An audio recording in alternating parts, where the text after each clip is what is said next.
To run Lightroom on your computer, you will need to follow these steps. Begin by downloading a software application called BlueStacks for your PC. Open your internet browser on your computer and in the search bar type BlueStacks download. Click on the first link that appears and then select the green download option. After the setup file is downloaded, proceed to open it. Click on the Run option to initiate the installation process. The installation may take some time as there are several additional files that need to be downloaded. Please be patient during this step. Once the installation is complete, you can see that BlueStacks is now installed and running on your PC. The next step is to download Lightroom. To do this, go to the Play Store. Sign into your Gmail account if you haven't already.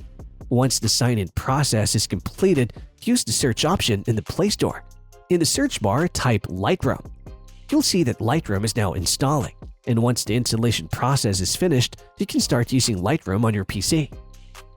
Feel free to reach out if you have any questions or need further assistance. Subscribe if you want to see more such videos.